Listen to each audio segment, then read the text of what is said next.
All right. Good evening, everyone. My name is Nicholas Manousis. I'm the president of the Horological Society of New York, and it's my pleasure to welcome you here to our February meeting. As usual, let's get started with a few announcements. Some traveling education updates. We just hosted a weekend in San Diego. Vincent, our instructor, actually just arrived back in New York this afternoon. And coming up in Chicago, February 16th through 17th, we'll be hosting a weekend of traveling education. We are being graciously hosted by Oak and Oscar. So if you have any friends in Chicago, let them know we'll be coming their way very soon. And it's that time of year we start to talk about the Henry B. Freed Scholarship. We have a nice photo here of our past president, Henry B. Freed, instructing a watchmaking class. And we got some very good news about the Henry B. Freed Scholarship. We started it in 2017 with one $5,000 scholarship. And then last year, we quadrupled it to two $10,000 scholarships. And then for this year, we decided we're going to continue expanding it, and we're going to be offering multiple $10,000 scholarships at our upcoming charity auction and gala. Prospective students are now welcome to apply, and this is a little bit of a change. So you don't actually need to be accepted to a watchmaking school right now. We will accept contingent applications on acceptance to watchmaking schools. Applications are now being accepted through March 1st. So if you know a watchmaking student that would be a good candidate for this scholarship, please let them know about it. And this is a great segue into our annual gala and charity auction coming up very soon on April 17th, 2019. It's going to be at an incredible new venue, the Manhattan Penthouse on Fifth Avenue. Table reservations are available. They seat 10. And auction donations are also being accepted now. If you go to the front page of our website, you'll see a big link for tickets, and you can purchase individual tickets and reserve tables right on our website.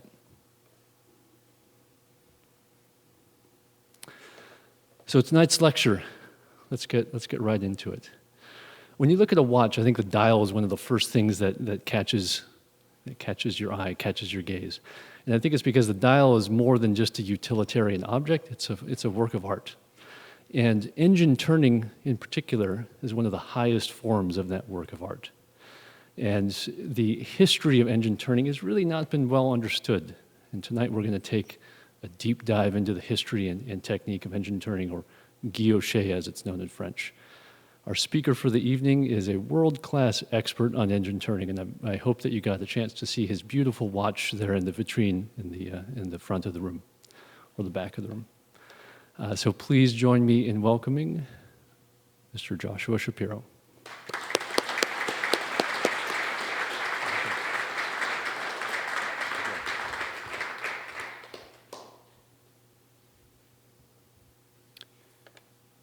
Good evening, everyone. Thank you so much for having me out here. Thank you, Nick. It's an absolute privilege to be out here and speak at the Horological Society of New York.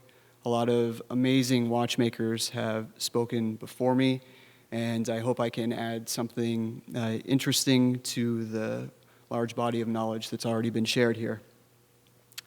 I'd also like to say thank you to friends that have made it out here from far and near to come hear me speak. I really, really appreciate it, and thank you all for making it out here. And I'd also like to thank my wife, who was kind enough to watch the kids and not make me feel too guilty about it. And she's really been my support through this whole journey, staring at squiggly lines for years and nodding her head vigorously when I say, hey, this is really exciting. So I just wanted to publicly thank her. I had a little bit of reservations about coming to New York in the winter, and some people in Los Angeles looked at me like I was a little bit crazy coming to what's supposed to be single-digit degree temperatures. But I'm very happy to see that I guess I brought some of the weather with me, and it's not so bad here. Some friends also asked if I was a little bit nervous speaking here, but one of the jobs I did for years was teaching as a history teacher to high school teenagers. And in the classroom, the students are forced to be there to hear me lecture. And so tonight, you have all volunteered to hear me speak. So it's a good change of pace. However, there's one thing that I wasn't aware of that makes me a little bit nervous. Nick didn't inform me that George Daniels would be speaking in the previous meeting. And that's a little bit of a tough act to follow. Anyway, a short introduction about myself. I grew up in a machine shop. My grandfather and father were hands-on people. And at their shop, there were a lot of antique machines. So I really grew up with a twin passion for history and working with my hands. And so about 7 years ago, I became interested in watchmaking. And I started off skeletonizing every movement I could find and learning as much about watchmaking as I could, reading everything I could. In the beginning, doing skeleton watches, and I eat these words now, I couldn't understand why anyone would put a dial on a watch when the inside was so interesting. I've definitely changed since then. About 6 years ago, I enrolled in the British Horological Institute's distance learning program, and I went through all the coursework. And before I left England to take the exams, I bought my first engine turning machine, and that's derailed me for quite a long time. And I really haven't looked back since then. It's a really amazing art, and I immediately came enthralled with it. 4 years ago, I met a incredible watch and clockmaker named David Walter. He wanted engine turn dials for his wristwatches, and he reached out to me. And I really took that opportunity to learn as much as I could from him about machining, about turning, about becoming a watchmaker. And I really appreciate the mentorship and knowledge that he's passed on to me over those years. And in the past few years, I've been working on releasing my own line of watches, which you can see here, the Infinity series. And within there, I have the Infinity Weave pattern, which is a basket weave within a basket weave, and that's taken a long time to get it to the level I wanted it to be at. The company is growing. I now work with a man named Artur Akhmev, who's an incredible hand engraver and budding watchmaker. And it's been an amazing process where I've met a lot of really amazing American watchmakers and watchmakers abroad. And I'm really happy to be here and share whatever knowledge I have about engine turning. So let's get started. Here's a picture of the dial for the watch. So an overview of tonight's lecture. I've learned with my students that it helps prep everyone if you know what's coming up next. So the first thing, what is engine turning? Then we'll talk about how does it work. And then once hopefully you have a better idea of how it works, we'll talk about the history of it, and I think that'll make a little more sense. I promise to do the abridged version. I have a master's in history, so I could spend a semester on the history alone, but I won't do that. And then lastly, what's my contribution? What have I been up to? So English-speaking countries say engine turns. Here and in Great Britain, you'll hear that term. Everywhere else uses guilloché or variants of that. My definition of that is using a sharp cutting tool to create geometric patterns in metal, specifically metal. Ornamental turning, which is an entire branch that uses the same or similar machines, create geometric patterns in wood. So this is an example of engine turning. It's cutting a pattern onto a piece of silver, whereas these are objects made through ornamental turning, and they're cousins, as I like to call it. So the first machine we're going to talk about is the Rose engine machine. This is the most famous or easily recognizable of the engine turning machines. And a rose engine machine is specifically for cutting circular lines. And so that's what you see here. This is a pattern done on a rose engine machine, creating a circular geometric pattern. This is the machine itself. This is a plant rose engine. It's the machine I own. And one of the alluring things of the machine are the beautiful rosettes, those brass rosettes that you see on the machine. This is one of them. Once I'm done speaking about it, I'm going to pass it around so you guys can see it. But it comes, the name Rose Machine comes from these rosettes. This is another machine. This is the made rose engine machine. This is a modern rose engine machine made by an amazing clockmaker, machinist named David Lindau. The machine itself is a work of art. I believe the current pricing on this for everything is around $130,000. Here's more pictures of it. You can see that he's even blued the screws on the back of the machine here. It's a wonderful machine. This is a friend's machine that is here tonight, and also another beautiful machine. You can see it's from 1851 and still looks pretty amazing. Okay, so this is going to be a video showing the rose engine in action.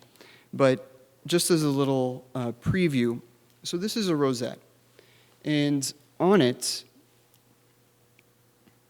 you can see that there's lots of bumps on it.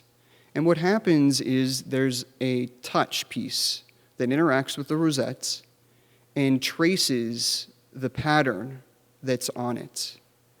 And the front of the machine, where the workpiece, where the dial or other work is on, actually moves, tracing the pattern. Let's see an example.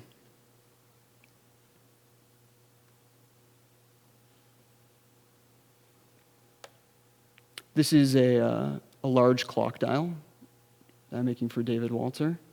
Those are the rosettes in the back. And the machine is going to trace this pattern. You'll see that the machine is hand-operated. There's no motors. It's human-operated. I'm applying pressure with my thumb, and that pressure has to be very even and consistent. It takes quite a long while to get the right touch for the machine. And we'll zoom in a little bit and see it cutting the pattern.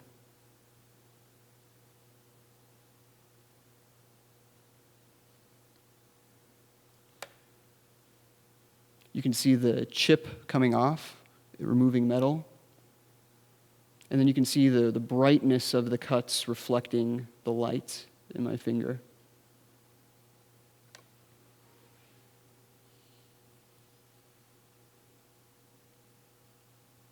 Oops.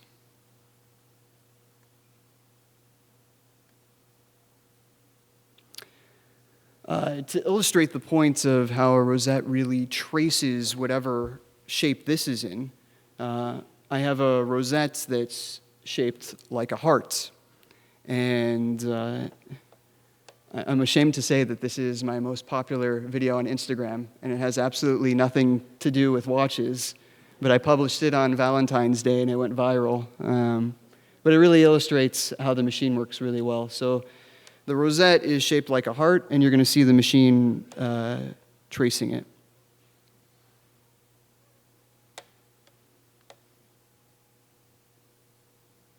You can see the chip coming off of there. And so the whole machine is actually moving, and that cutter is staying stationary.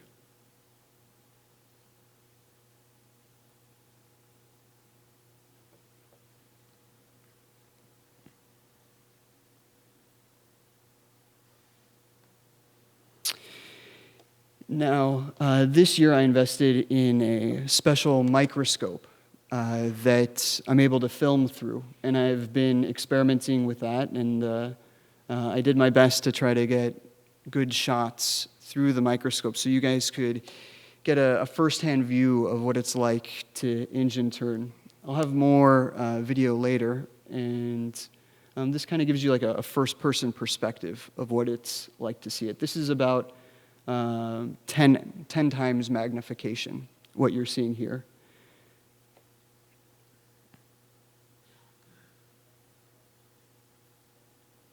There you can see the bright cuts. And this cutter is going to come in and trace the pattern of the rosette. You see the material being evacuated, that nice long chip. If you're not getting a nice long chip, that's not a good sign. You can kind of see how the line I just made is connecting to the previous line. I've phased the rosette, which means I've moved the rosette in order to change the pattern. And then you get this nice barley weave pattern that's a very bright cut. A lot of engine turning is making sure the cutter, the part that is cutting the material, is very, very sharp and very, very polished. And that gives it a bright cut. If the cutter is dull, then the engine turning will be dull.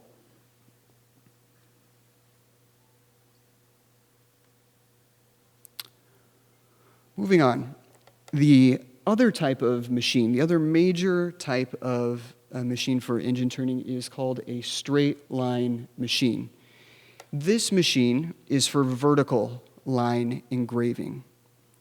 And it's my goal that by the end of the night, that hopefully when you see engine turning on watches or other places, you'll be able to identify the two different patterns, what's made on a Rose engine machine and what's made on a straight line machine. So you may not have heard as much about straight line machines, and one reason for that is they don't really show up at boutiques, and they're not as aesthetically pleasing as a Rose engine machine. They're a lot more utilitarian. Here you can see the picture of the machine on the left with my microscope, and then on the right is Brianna Lee, HSNY instructor, that she came down, and I hope I'm not embarrassing her by showing a picture of her trying the machine. Here's some picture examples of the work that a straight line machine does. And I chose these pictures because they illustrate really two different types of straight line engraving. The pocket watch on the left, which is just a nice watch I saw on eBay, you can see literally has straight lines. Oh, there we go. Right here, these are just straight lines, no pattern bar, just a straight vertical line. And then over here, you see a fine barley weave pattern that's going up and down. These straight lines, all on a straight line machine. Here, these are also straight lines. This is done by my friend Bernie's, who's a fantastic engine turner. I'll speak a little bit more about him later. And these are straight lines coming out, and he's moved the dial 360 degrees and then done another straight line. And you can see it here and here. And he's really creative just using straight lines. Can everyone hear me all right? This was an interesting project. I work with a man named Artur Akhmeev, and he makes themed watches. And he was making this Pac-Man watch, and we decided that a straight line pattern would look really nice on the main plate. Kind of looks like bits from Pac-Man. So the straight line pattern is in the back here, and it was actually 90 degrees the other way when it was on the machine. But this is all a straight line engraving. Let's see the machine in action, but before we do that, I brought a pattern bar.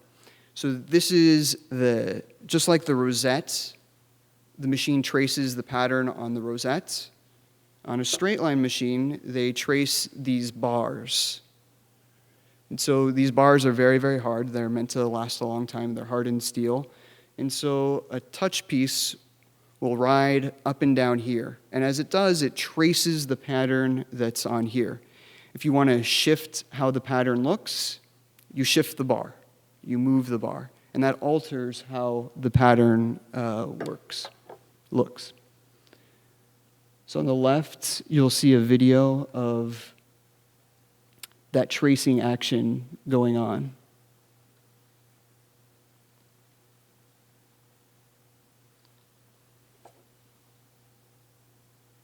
And you can sort of see it in the video, but the machine on the left is moving, vibrating to that pattern bar.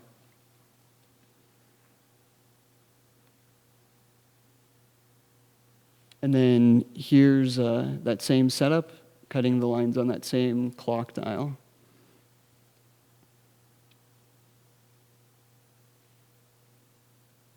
You can kind of see the machine coming down and cutting that straight line. And then adjusting the pattern bar to shift the pattern.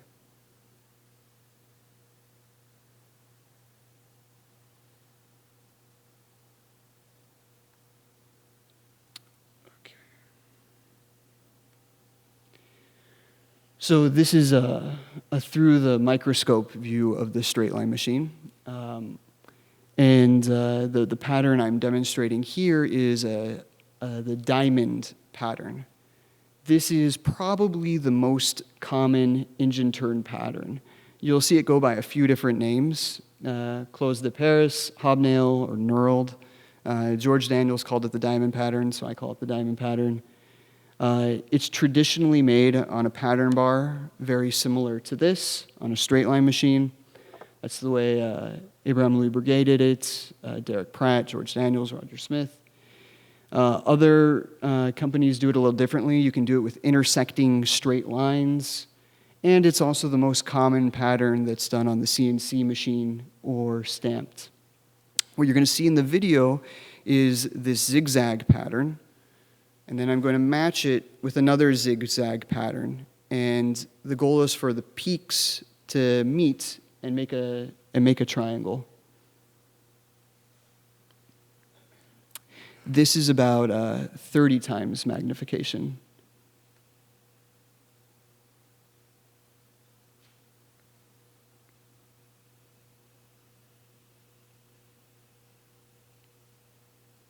And versus the previous video we saw through the microscope, you can very clearly see here that we're going vertical. No circles are happening here.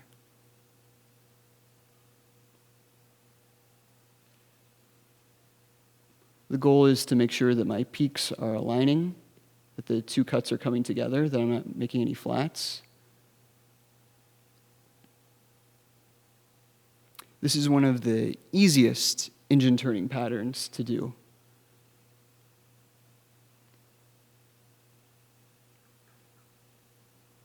I believe this is the last cut I do for this little introduction. For reference, this takes a few minutes. I'll show you guys other patterns that take much longer than a few minutes. And then there's the visual check where you can see the reflecting light.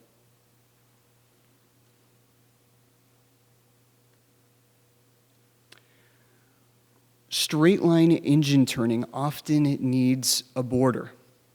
When you're engine turning with straight lines, you're essentially trying to put a square into a circle. So on the right is a dial I'm working on, and you can see those marks at the end of the cuts. And you can see them in the previous video too. Right along here, you see all these marks that are the end of the cut. And there's not really a lot you can do about that, except give them a border. This is from a George Daniels wristwatch, and I do this as well. And this border pattern is to get rid of these border marks here. And it's a very elegant, beautiful way to essentially cover up the ugly. Another way to do it, which you see quite frequently, and I do it on my Infinity series, is to mill away these sections and put a chapter ring there. Or you'll see on other watches, like Kari Voutilainen, he'll do like just like a recessed circle in that area. So one of the things you can watch out for when you're looking at engine turned dials is just to see how they cover up these marks on straight line engraving. On rose engine engraving, it's not quite as bad because you're creating a circular pattern within a circular dial. But usually, even on rose engine patterns, they usually try to do a border of some sort. The last type of machine, this is the type of machine that I'm least familiar with. It's called a brocading machine. It's also known as a medallion machine, and because these machines copy a medallion, you'll see that in the next picture. This is mostly used by Audemars Piguet. They use an automatic version of this machine to create their royal oak dials. And they're basically automatic machines. No operator is really needed. Someone's usually standing by just to make sure that the machine isn't doing something wrong. But unlike a rose engine or a straight line where there's an active user making the cuts and making the patterns. This is a picture of that machine. You can see here it's tracing this pattern onto a workpiece there. So if you see a pattern that you're not quite sure if it's a rose engine or a straight line, and it's looks a little different, it might be made on a brocading machine.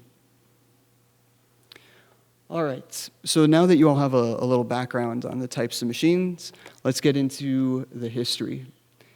Now, whenever I taught world history, I used to joke that somehow, some way, I have to teach thousands of years of human civilization for multiple countries in 45 days, or 45 hours, or 45 minutes a day for 9 months out of the year. It's a tough act to do, and the same is true with engine turning. It has a long, rich history, and so I've tried to be pretty selective in what I'm going to talk about tonight.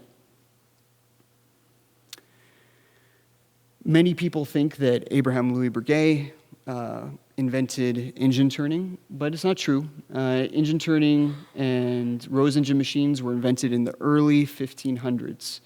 They were a lot more complex than the other lathes that were out there. The bow and pole lathe were very simplistic in comparison. But rose engine machines were not for the plebeians. They were extremely expensive. I've seen a statistic that a rose engine machine costs as much as a small village would make in a year. What's the reason for that? This was ornamentation for royalty, special objects that very few people were doing and very few people could afford. This is the first engine-turned object that we know of. It's from around 1530. And this is a portrait, a miniature of Anne of Cleves by Hans Holbein. And it's at the Victoria and Albert Museum. And what's interesting for us is that the frame is an engine-turned piece of ivory. And this is really the earliest reference we have to engine turning. What we have here is the first engine-turned watch. We think this is around 1680.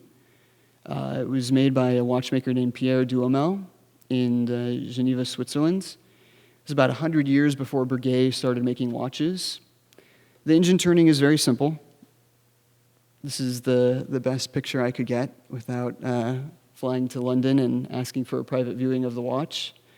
But it's a wave rose engine pattern behind this blue enamel. And there's actually blue enamel on the back as well over engine turning. What I find kind of neat about looking at this watch is what the engine turner did to create this pattern and what I'm doing now.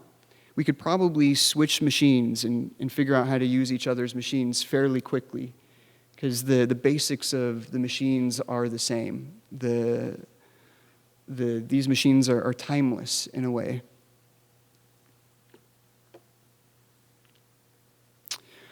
Moving on, I want to talk about a famous French watchmaker named Jean-Antoine Lapine. He lived from 1720 to 1814. There are some sources that say that Abraham Louis Breguet may have apprenticed with him or spent some time on him. This watchmaker had a big influence on Breguet. Breguet hands were actually invented by Lapine, and Breguet modified them a little bit. And Lapine was actually famous for greatly reducing the thickness of watch movements. Watches were very, very thick, and Lapine is credited for creating the first really thin pocket watch movements. So to really understand the engine-turning scene in Paris around this time, we have to kind of understand how things worked. In Paris, there was a watchmaking district, and essentially a watchmaker could go down that street and there'd be different skilled craftsmen doing all sorts of different parts of a watch. And there were those that made cases, and usually the ones that made cases were the ones that did the engine turning. And so here is a pocket watch case from 1750, and it's one of the earliest, it's a Lapine pocket watch. It's one of the earliest ones I could find with a nice rose engine. Hopefully you guys are all thinking rose engine pattern on the back. And he probably wouldn't have done this himself. He probably would have gone to a skilled craftsman in this sector and asked them to make the case and do the engine turning. Lapine's casemaker in the 1780s was a man named Pierre Benjamin Tavernier, and he was also the engine turner for someone else. These are two examples of Lapine pocket watches. So this should look very familiar. This watch is from the early 1800s. It's actually on eBay right now. And this watch is from the 1790 and has engine turning on the back. But I couldn't find any pictures of the back of it. You see this classic design and the hands. Abraham Louis Breguet. So his casemaker and engine turner was also the same person as Lapine's, Pierre Benjamin Tavernier. And this is definitely a subject I want to research more. Because what I'm not sure on is whether Breguet came to this man and said, hey, I have a great idea. Let's do engine turning on a dial. Or if Tavernier said, well, I'm doing engine turning on your cases, and I had a great idea for how to do dials in a new, different way. Because Breguet's dials were always like this. He would use porcelain enamel dials, and suddenly, engine-turned dials came on the scene. And what I'd like to research is, what came first here, the chicken or the egg? Was this a Breguet idea? Was it a Lapine idea? Or was it the idea of the casemaker and engine turner, Tavernier? I found a great book on Lapine that's only in French, and I look forward to ordering it. The author of the book's last name is Shapiro, so I don't know if I can trust it or not, but I'm hoping it'll help shed light on this question. One of the really big contributions, though, of Breguet, and you'll see it when I show pictures of his dials next, because Breguet's movements were so complicated, that meant his dials would be extremely complicated. And whether Breguet was the first one to come up with an engine-turned dial or not is kind of irrelevant. What his impact is that engine-turned dials became very popular when his watches became very popular. And his dials really were works of art. Let's take a look at them. This, according to Montrose Breguet, is the first engine-turned Breguet dial. They say it's from 1786, and you can kind of see how it's got an earlier version of his hands here. And just a very simple pattern. This is a straight line pattern. You do a very fine pattern. And you see how I mentioned before that a straight line pattern needs a border to cover up those marks. And so that's what you see here around it. They say this dial was made in 1786. I'm not sure I agree with that. Breguet would often take his earlier porcelain dials. Clients would either sell them back to Breguet, or clients would come in and say, I want an engine turn dial. So Breguet would take that watch and he'd swap out the porcelain dial and put in an engine turn dial. And that was mostly after 1800. So I'm suspicious of this watch that it was made in 1786, and then later on the dial was swapped out. Here we can kind of see two eras of Breguet's dials. This is one of his earlier dials. These are straight line patterns. Once again, you see a border, or you see a border here, and here he's put the ring, the seconds ring, over where those marks would be. And also you can kind of see how the basket weave is very curvy, and the diamond pattern is very curvy. And this picture, this is about 20 years later, and I apologize for the poor quality of the picture. This is taken out of a book, but it's pretty difficult to find macro pictures of Breguet dials. But you can see how much sharper and sharp the corners are of these patterns. And so Breguet definitely had an evolution of his dials. You can see them perfecting the craft and getting better. Here are two examples.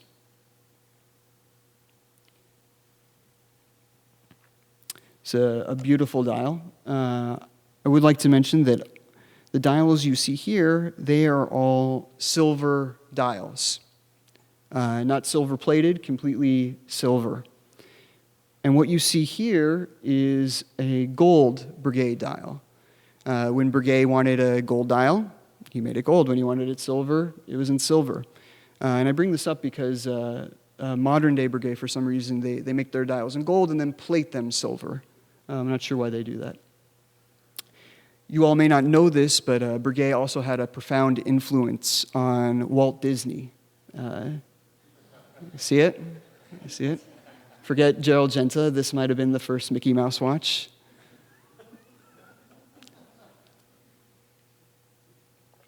You will notice that when you look at this dial, this is the silver color that we're used to seeing.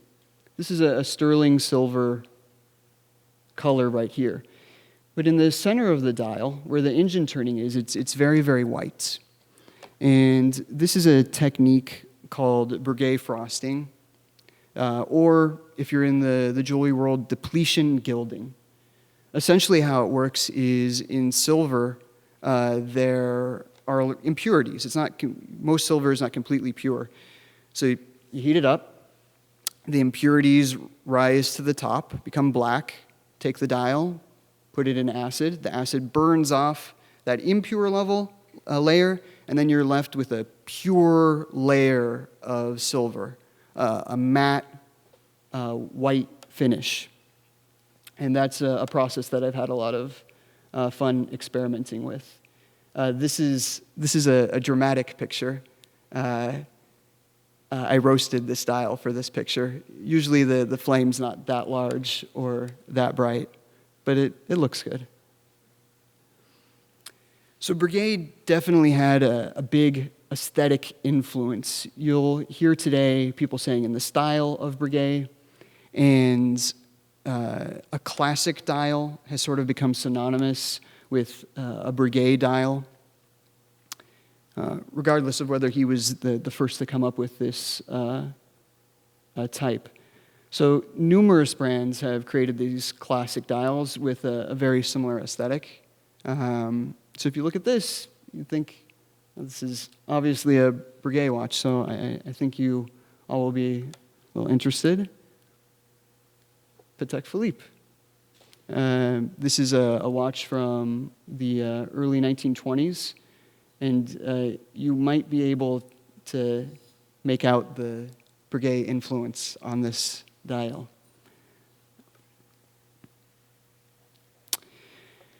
So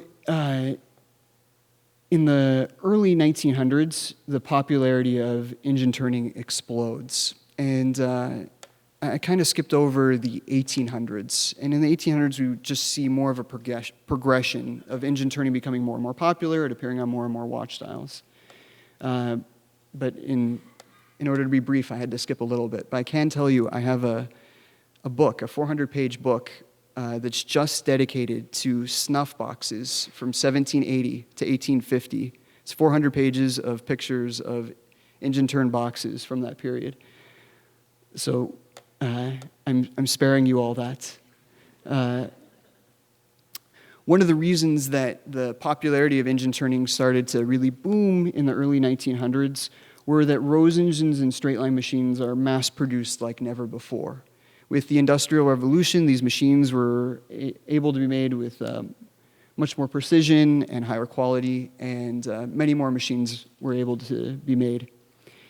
And you start seeing engine turning all over the place, on napkin rings, on lighters, boxes, cigar boxes, pens. Pens today are a huge area where you see engine turning.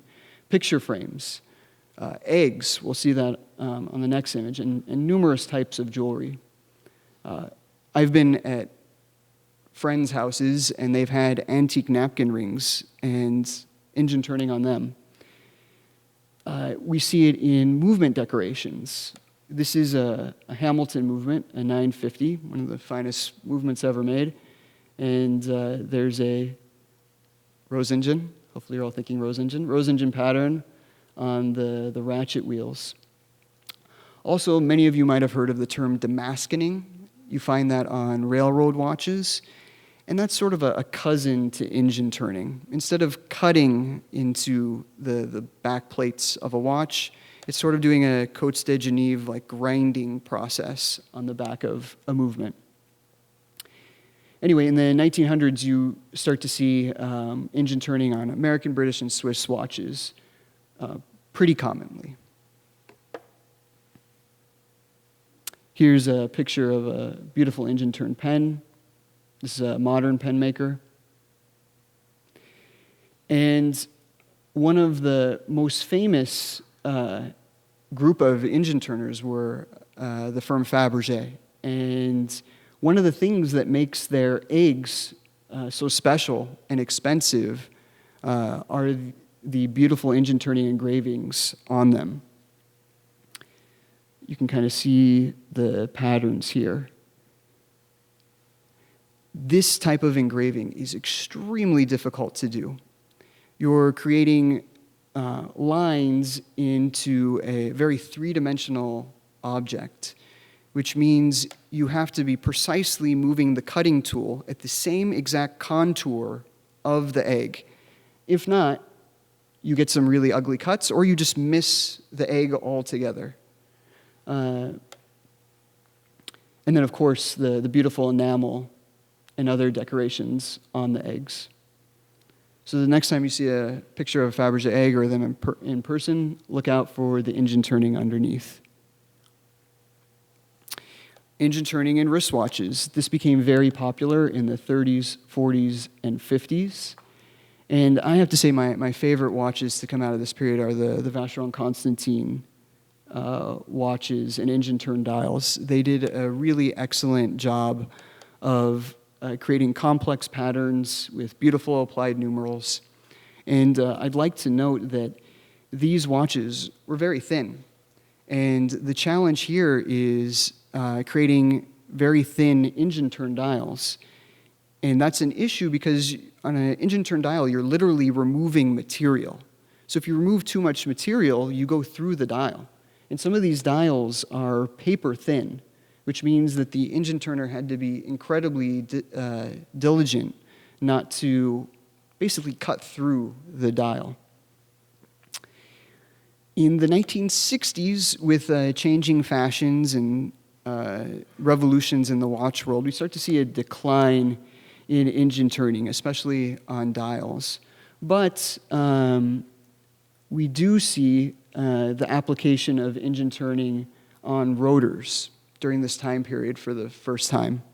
So a lot of movements would have decorations like this behind the case back. Most famously is Patek. And you'll still see very beautiful engine turning on their rotors today. So many of you know that quartz watches nearly killed the mechanical watch industry, and it nearly killed engine turning too. Even though there are many other objects that were being engine turned, with the near death of the watchmaking industry, it meant the near death of the companies making the engine turning machines. And this meant no new generation of engine turners to learn and pass on the skills. Either those engine turners retired or passed away, and the machines became more difficult to find, and all the makers of them were gone. You start to see a slow revival, though, with the watch industry in the 80s and 90s. And one of the proponents of that revival was George Daniels. We know his contribution to the mechanical watch movement, but also he has a 30, 40-page section of his book, Watchmaking, just on engine turning. And I have many friends who don't do any watch work whatsoever, but own a copy of Watchmaking simply for this section on engine turning. It's sort of the Bible of the engine turning world. We also see in the 80s and 90s a practice that I don't really like, but a lot of the large Swiss companies started hoarding engine turning machines. And for the purpose of making it difficult for independent makers, other makers, to get a hold of the machines. And the situation is so bad now in Switzerland that I've had a few Swiss watchmakers ask me to be on the lookout for machines in America because they simply can't find any machines in Switzerland. Literally, Swiss companies are buying up machines and locking them up in storage, only to pull them out when they bring them to a boutique. So my favorite engine turner from this time period is also the famous watchmaker Derek Pratt.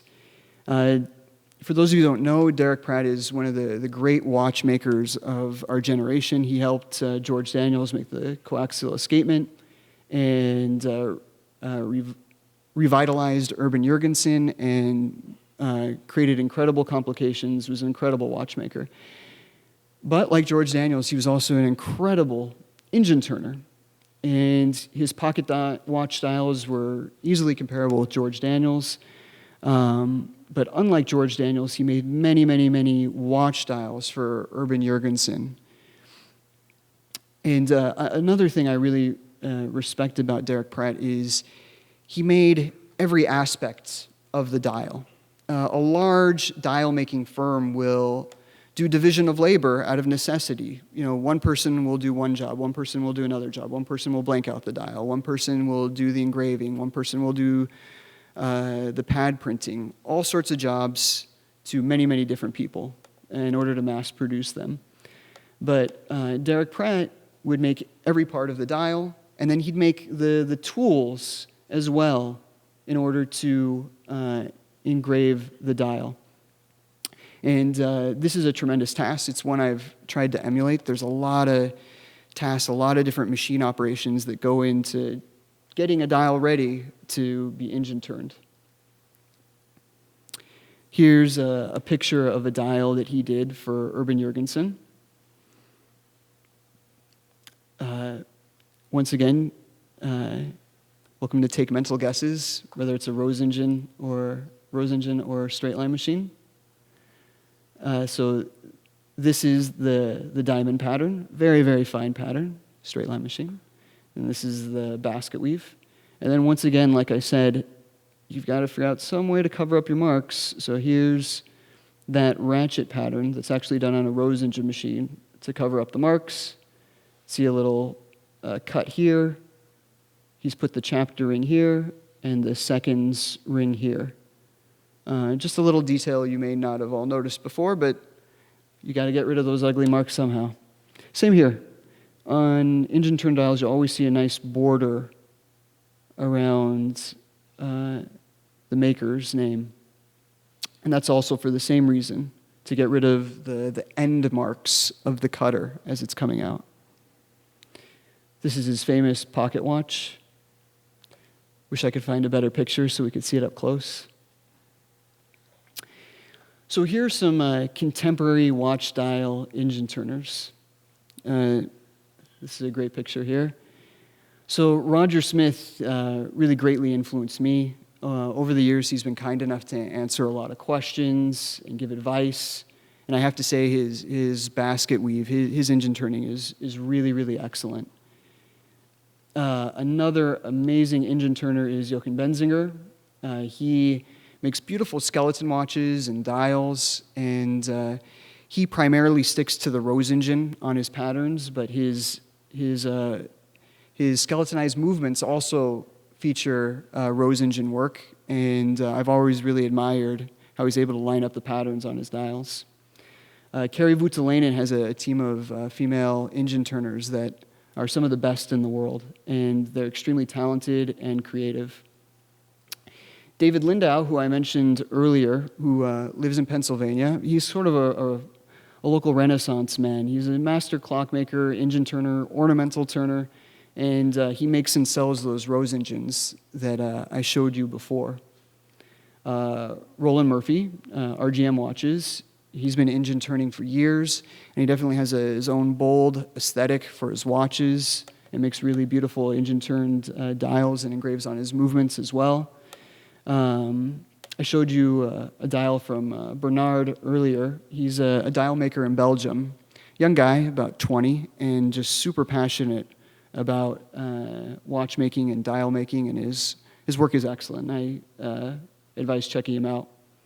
Kalina Shevlin makes beautiful jewelry, engine-turned jewelry. And before that, she worked for a lot of watch companies doing dial work. And she's also written a recent book on Guilloché, on engine turning. Just another name to know.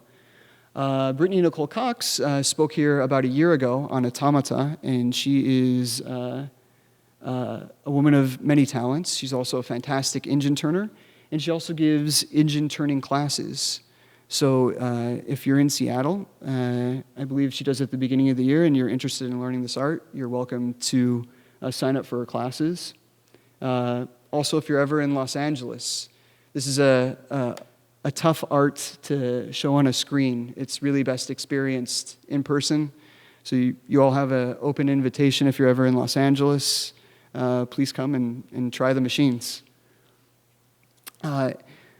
Last but not least, there's a lot of nameless individuals that work for the big companies. Metallum is a big dial maker, and you'll sometimes see their names on watch dials, like Philippe Dufour. And a lot of brands don't say they're using Metallum, but they have some very skilled individuals there. I don't know who they are. Same with Breguet and Vacheron Constantin. I've always been impressed with their engine turning. I wanted to talk for a second about a few outstanding dials that I've seen throughout the years. So this is Roger Smith's Great Britain watch. And one of the highlights of the watch is this incredible dial that he made. Roger Smith is also a fan of the straight line machine. These are all done on the straight line machine. I'd have to say that of the watch dials you see out there, about 60% are on the straight line machine, and about 40% are on the Rose engine machine. And like I said, you really only see Rose engine work because it's a lot prettier.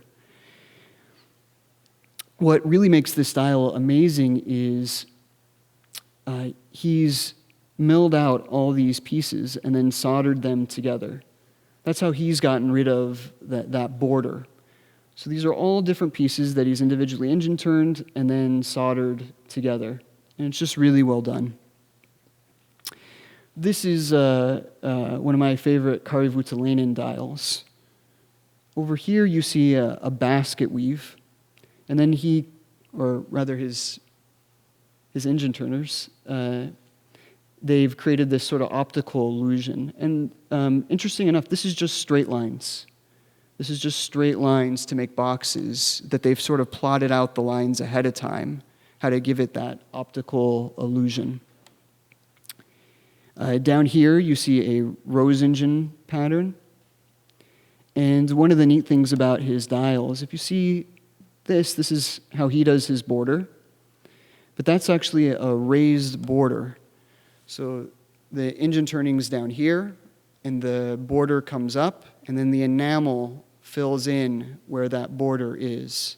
And that's how it sits in there, and that's how it's baked. These are two modern-day Breguet dials. Now, there are subtle differences between these two dials. The dial on the left was done by Breguet in the early 2000s. This is a silver dial that they've done very much so in a traditional way. Versus over here, this is one of their more modern-day dials. This is one of their plated dials. And because they're making so many dials, they've had to industrialize in how they make their dials. So I think it has more of an industrial look. Well, this is made using traditional methods, like how myself and other makers make the dial. So there's just subtle differences. You can tell this is a little bit more bold. This is all done. The diamond pattern is usually made with a pattern bar. This was done with straight lines, just straight lines, no pattern bar, where this dial was made with a pattern bar. And you can just subtly notice the differences between the two, especially in the color. A note on CNC and stamping. This is like the ugly side of the engine turning world, sort of. So CNC is quite common and used by big Swiss brands as well as some independents. And depending on the CNC operator, you can get very good results. I feel the value kind of disappears, though. It's sort of similar to movement finishing, where the value is in the hand time that goes into the watch. That when you look at a watch, wow, a person made this.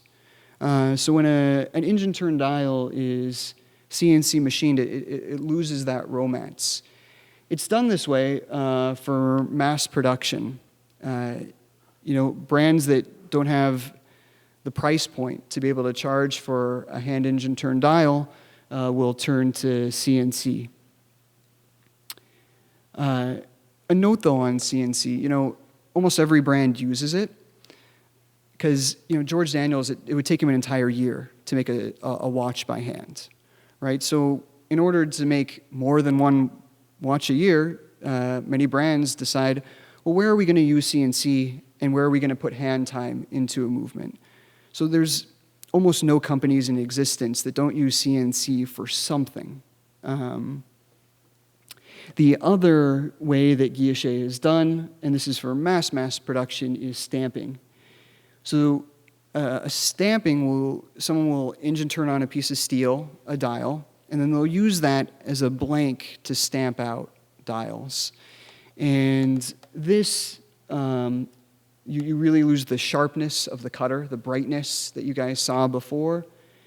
And, this is in order to mass produce tens of thousands or hundreds of thousands.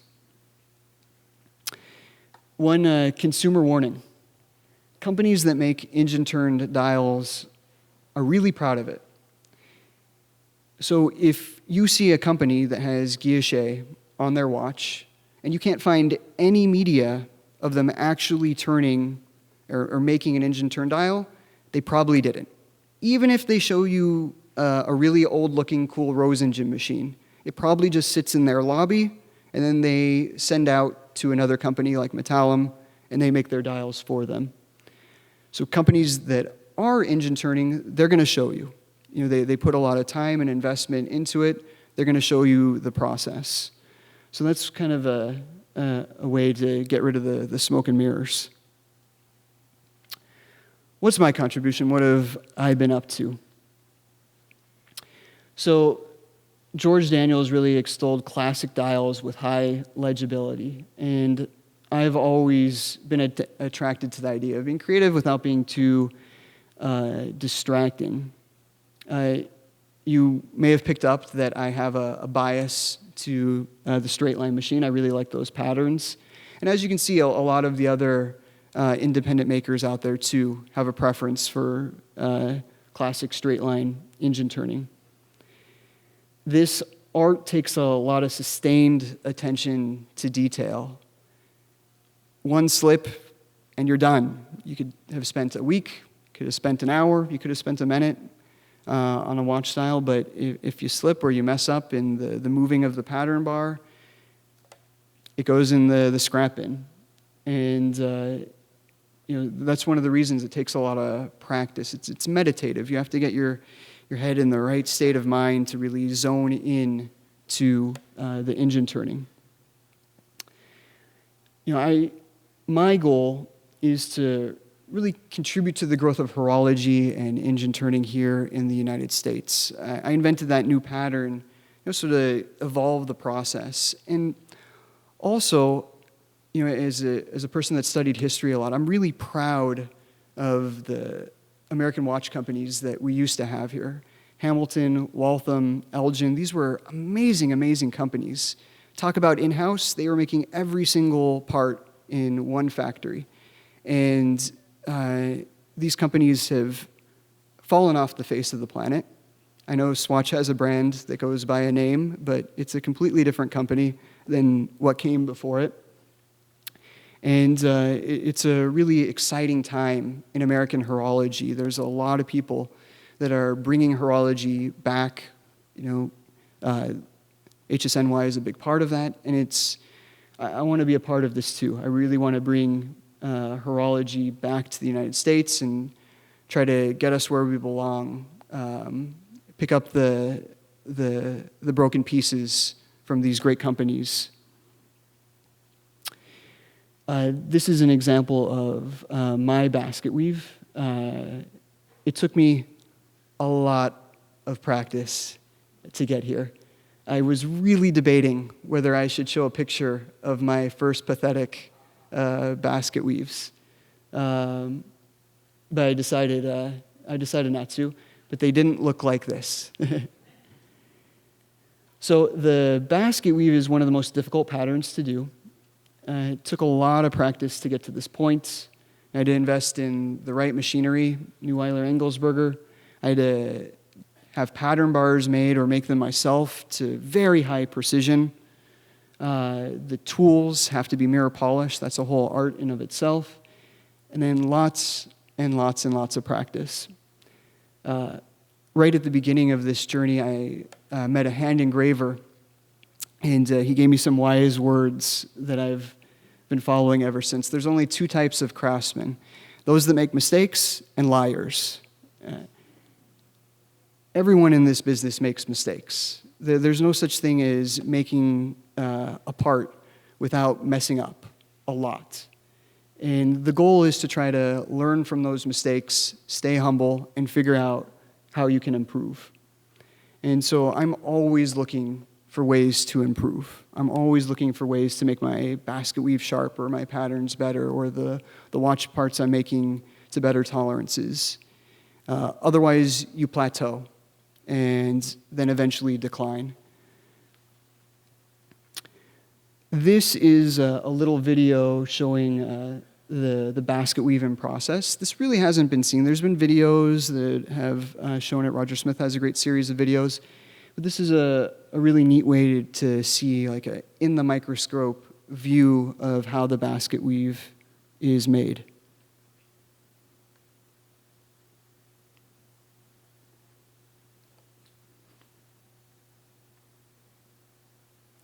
So this is the first cut, and a lot of engine turning is making sure you're getting the right depth. The peaks between two cuts have to line up. And so sometimes you have to repeat cuts to make sure that you're getting deep enough.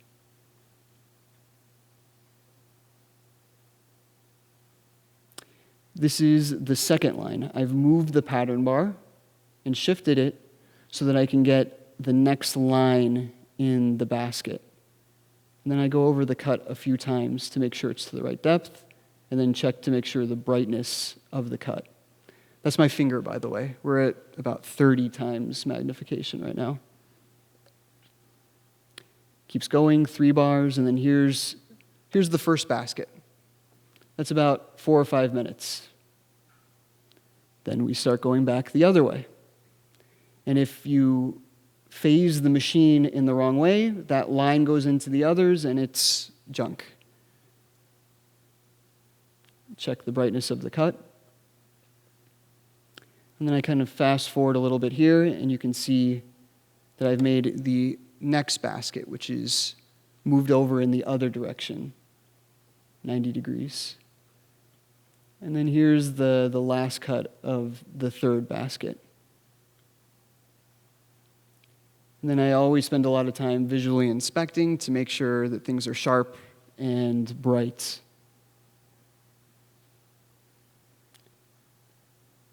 I apologize for the shakiness. That's from the base of the microscope. The next thing I want to share with you all,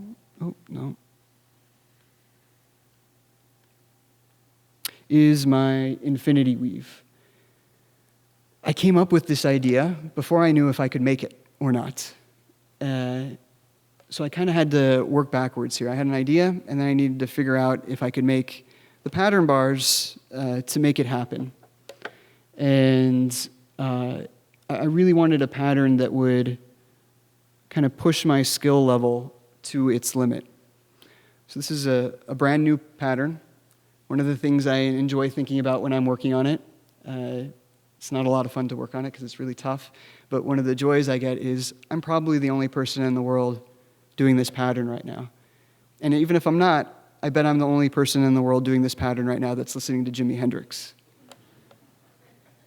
So I had to make a special pattern bar for this. That took a while to figure out. And then I had to kind of build up the skill to do it. The small boxes you see in between the bigger boxes, those lines painfully have to be done one at a time. Versus, you'll see an example in a second, but you saw before that I was just following and doing vertical lines. When I do the infinity weave, I have to do one line, one line, one line. One of the pleasures I got was after I actually did it and looked at it, there were lots of visual optical illusions. Like maybe it's just feeding into my own ego, but I can kind of see an S in the pattern.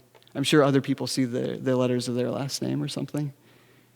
So let's take a look. I decided I'd share with you how I do this pattern. If someone else out there wants to copy it, enjoy, have fun.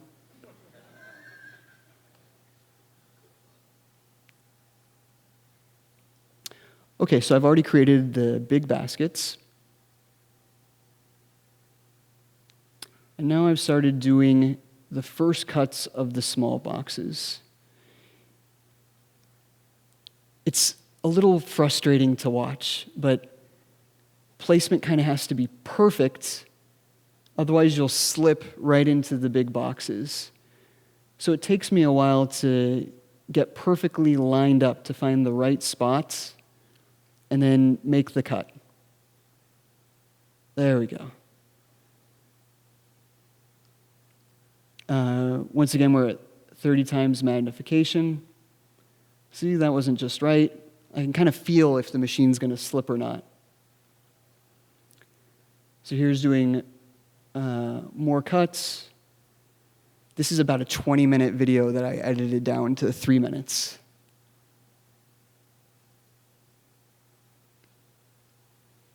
Okay, so you'll notice that those burrs have been building up. And you always got to figure out how to remove those bits of metal. So one of the things I had to figure out when I was doing this pattern is how am I going to get rid of those bits of metal? So I figured out a way to do a cut that kind of went backwards and got rid of them. And now you can finally start to see the small baskets emerge. That's my fingernail. If you have thick hair, it's around the size of a thick piece of hair. So those are the other boxes being completed. Did I mention it's very easy to slip? So I'm foreshadowing a little bit here. So now I'm doing the last box of this individual 4. Okay. All right, remember we talked about slipping? Don't worry, this wasn't on a watch dial, but I'm about to make a boo-boo. So I don't know if you guys can see it. You'll be able to see it now. There's a little line sticking up there. If this was a dial, it'd be going in the trash bin. That one slip, you'll see what it does. Kind of see it in the next basket. See that? And I slipped and went into the next basket. So that can be kind of frustrating. To give you an idea of how small this is,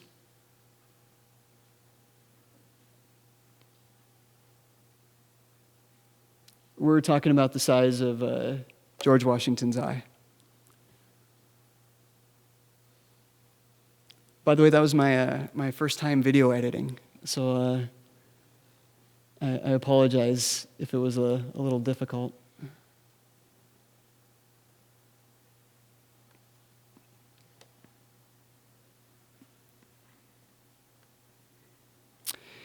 This was a recent project I did. You can see this in the back there. This was for a case back. The client wanted a solid case back, and he wanted an infinity sign on it with the infinity weave on it. So this is on a piece of white gold. And it made the stakes a little bit higher. At least if you mess up on a piece of silver, silver's not that expensive, $15 an ounce. But on white gold, it's a little bit more nerve-wracking. So this is probably the most difficult bit of engine turning I've ever had to do. The infinity sign is kind of wide, so it just meant a lot of cuts. I had to make sure that I wasn't forgetting any places when I went from the bottom of the sign to the top. And then I milled it out to get rid of the machine marks that you can see on the left. What I've discovered in this journey of dial making is that dial making takes a lot of different skills. Dial making only has engine turning or the Breguet frosting or soldering or graining, but there's also a lot of watchmaking skills. When I look back at George Daniels and look through the watchmaking book and kind of realize how much machinery I've had to amass and the different skills I've had to learn, I was pretty stunned. Future plans, I've really enjoyed making this 42 millimeter series. I'm going to go down to a 40 millimeter case. I'm excited to try other precious metals. I'm going to try engine turning on these great UWD movements I buy from Germany. And my big plans are to make my own movement here in the United States over the next few years. The Infinity series is my first big series, and that's kind of to fund that endeavor. And I have dreams of, with many other American watchmakers, of really bringing the market share away from the Swiss and back to the US. These are 2 recent watches I did. The one on the right has a gold chapter ring, which was a great challenge. On the left is the watch that's here. This is a picture of the case back. And here were some experiments. On the left is a Mokume Gane dial with engine turning on it. That was a little bit of an experiment. And then I actually brought this dial, but you'll see it's a very fine basket weave. It has 6 bars instead of 3. So it takes about twice as long. That's it. I went a little long. Apologize.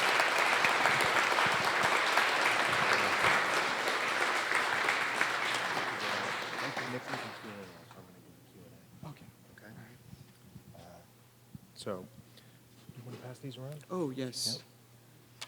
So y'all can pass these around.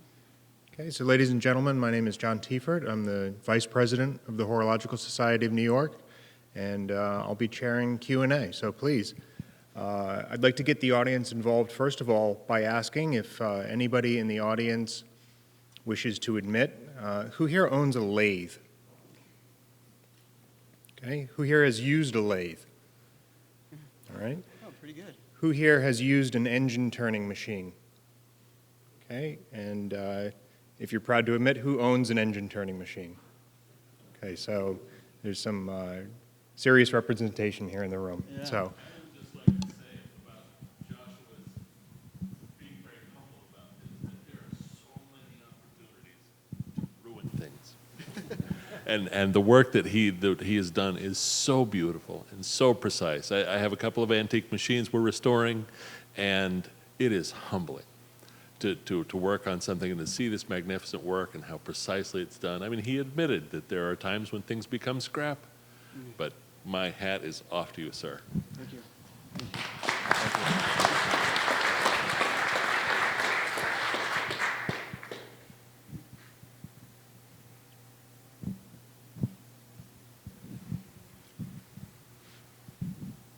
How do you sharpen your cutting tools? Do you do it by hand? So I have an AccuFinish. It's a machine that's specifically made for cutting tools. And basically there's a diamond or ceramic disc, lapping disc, and the tool is on a table, and there's a guide so you can move it at different angles. So you can shift the table and move that down. And what's nice about the machine is you can change grits to make it, you start out pretty coarse to remove a lot of the cutter, and then they have ceramic discs that you can spray with diamond spray to do the really polished cut.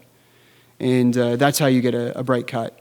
It has to be very finely polished. Whatever polish the tool has, that's what will show up on the workpiece. do you prefer carbide or high-speed steel? So I use carbide, but they both get very similar results. You'll find, like, you know, I use an 11-degree angle and only high-speed steel, or I use a 11.5-degree angle, but it has to be carbide. So people have their preferences. I'll echo the first gentleman's compliment. It's really remarkable. Oh, thank you. The different materials, you mentioned gold and silver. Yes. Question one is it a totally different feel when you're carving or etching the two materials? And two, is platinum something you ever work with? So now, having spent some time on gold, making that case back, I think I prefer gold. Gold is a little harder than silver, and the harder the material, the brighter the cuts. The softer the material, the more gummy it is, and that can cause a little bit more slippage or rounding. To answer your question, platinum, I tried platinum once. My friend David Walter is making a movement out of platinum, so I tried it once. Platinum's tough. Platinum's a tough metal to work with. I've also tried steel. Steel is also very different. Each metal kind of has its own character.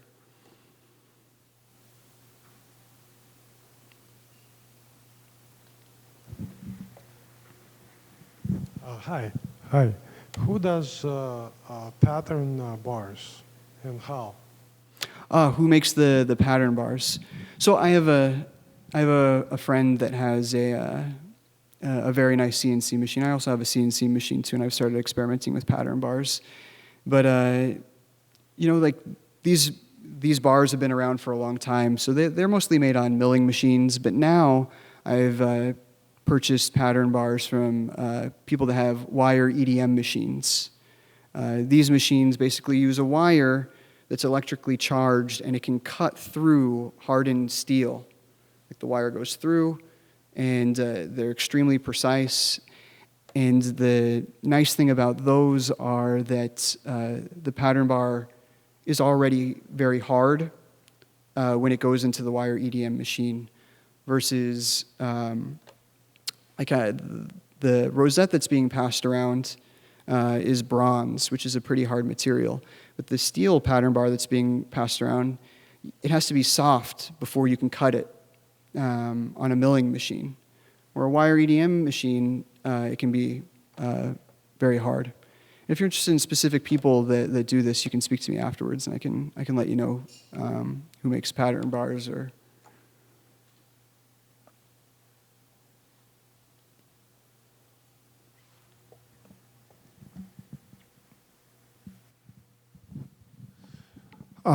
Yeah, really impressive. Astonishingly impressive. How many man hours does it take to complete a face, and how many can you reasonably make during the course of a year? And maybe a more difficult question to answer is the difference between you doing your work at this level of precision, specificity versus, let's say, Paddock doing a face or Breguet currently doing a face. What's the time differences between what they can do, because maybe are they more automated, or is it the same no matter how it's done?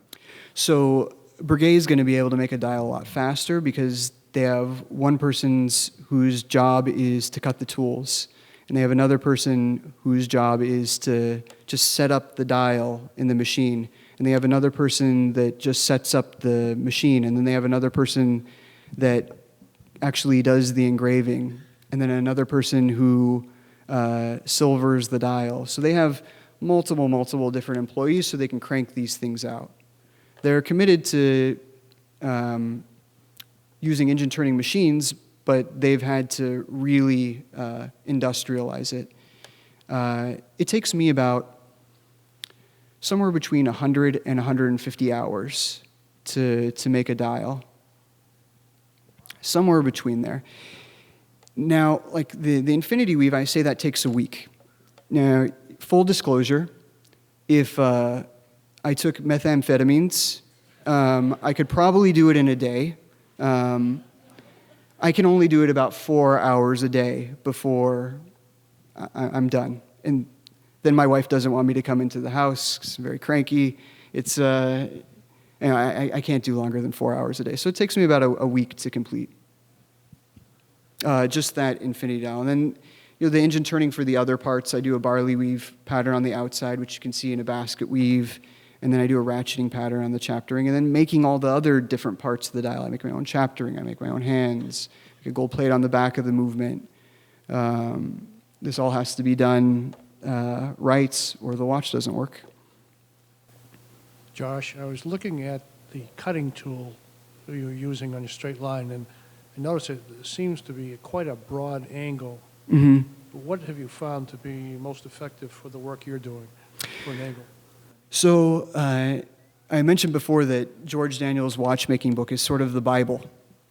So he will go into extreme detail for every part of making a watch, including the cutting tools that actually cut metal.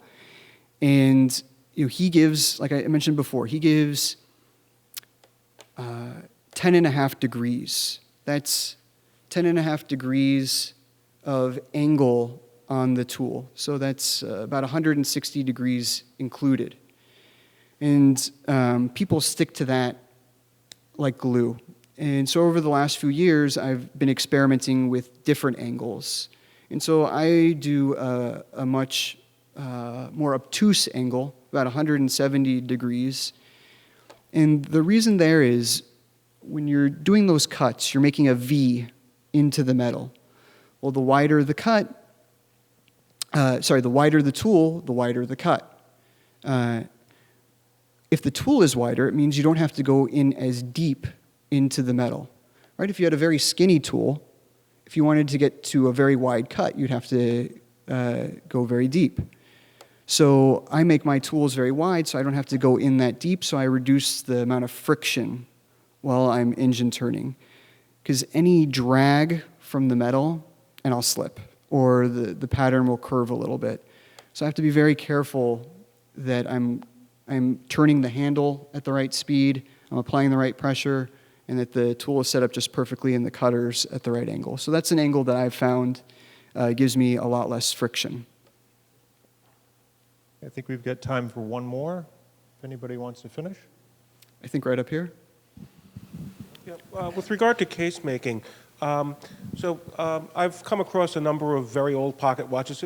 So a lot of the more modern ones are die engraved, and it's very obvious the Yes. difference between them. But in the very old ones, did they?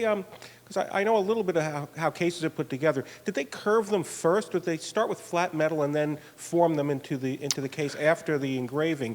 Because I would think that would dull the sharpness of the pattern. You're absolutely right. Excellent question. Pocket watch cases and even some watch cases, have a dome to them, and the engine turning is the last step. So if the engine turner messes up the case, then the case is scrap. So that's why I mentioned before that Breguet and Lapine's case maker was also their engine turner. That's probably because that way, if he makes a mistake, he can just scrap it and make another case. Versus it's a very nerve-wracking feeling getting someone else's case that's already been paid for, that's made out of 18-karat gold, and you make a slip engine turning. That's a real tough conversation. But yes, it has to be the last step, because you're right.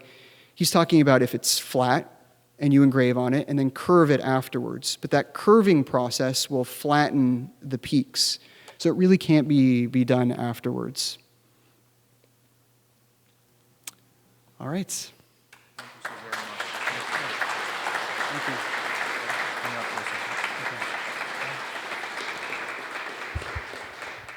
So as we normally do after we formally adjourn, if you want to come up and you've got some more questions, or you just want to say hello and thank you, please, I invite you to do so. But before we leave for the evening, I'd like everyone to know our next meeting, our March meeting. I'm pleased to let everybody know that Eric Wind is going to come and give a presentation. He's a vintage watch expert that many of you probably know. I'm happy to say that I've known him for several years now. And I'm quite looking forward to it. So I hope to see you all at our next meeting, Monday, March the 4th. Okay, and with that, have a good evening. Thank you.